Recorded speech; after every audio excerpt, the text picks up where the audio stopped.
Godwin Etier, bonjour.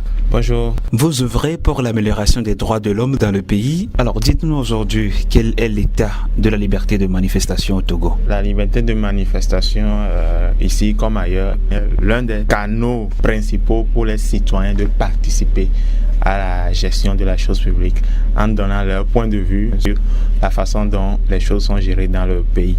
Donc, pour apprécier la liberté de manifestation dans notre pays, il faut dire que c'est une liberté qui est suffisamment protégée par les textes. Le pays a quand même fait des efforts pour avoir un texte. Je parle de la loi de 2011 que nous appelons communément la loi Boyona. Un texte dont l'esprit quand même peut permettre une jouissance appréciable de cette liberté. Et même cette loi se conforme dans une certaine mesure au niveau régional et au niveau international, notamment au niveau des Nations Unies. Le problème, c'est que dans la pratique, il y a beaucoup de dysfonctionnements et qui, de notre point de vue, constituent des sujets de préoccupation. On considère que si les gens veulent manifester, c'est parce qu'ils veulent porter leurs préoccupations à l'endroit de l'opinion.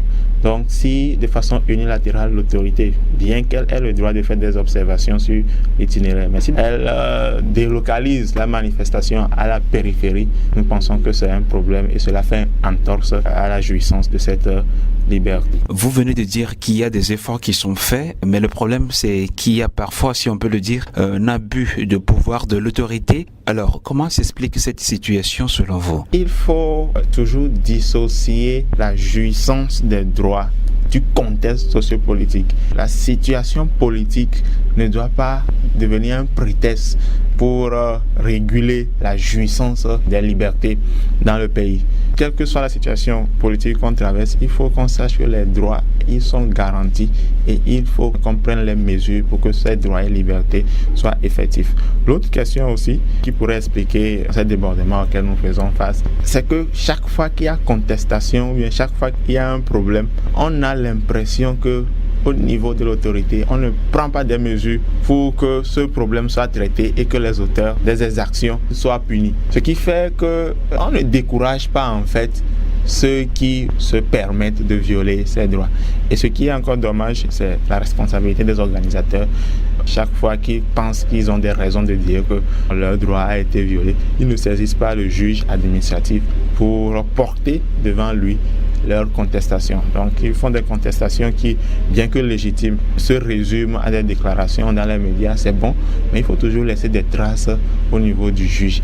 Et si le juge togolais ne rassure pas totalement les organisateurs, ils ont la possibilité d'aller au niveau régional. En matière de droits de l'homme de façon générale, les libertés sont la règle et les restrictions sont l'exception. On peut dresser un bilan mitigé de la situation de la liberté de manifester au Togo aujourd'hui. Qui sont ces acteurs-là qui peuvent remédier à ce problème? Je crois que c'est tout le monde.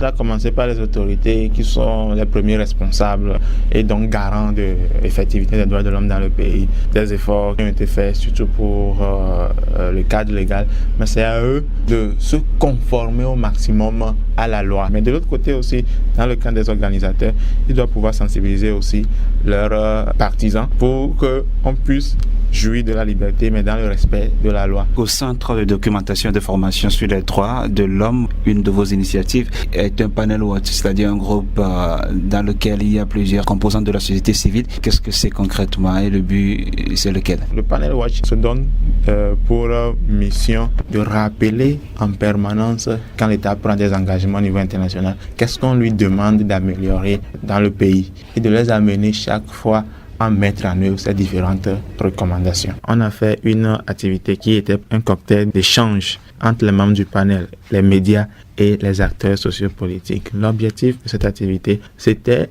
de créer un cadre de discussion où les membres du panel partagent leurs préoccupations avec les participants sur la situation de la liberté de manifestation dans notre pays. Et nous avons effectivement insisté sur certains cas qui, de notre point de vue, sont des sujets de préoccupation. C'est une tendance qui, selon notre analyse, est assez inquiétante, qui nécessite que les autorités et les autres acteurs concernés posent des actes concrets pour qu'on puisse rectifier le plus rapidement possible le tir. Godwin Etier, je vous remercie. C'est moi qui vous remercie.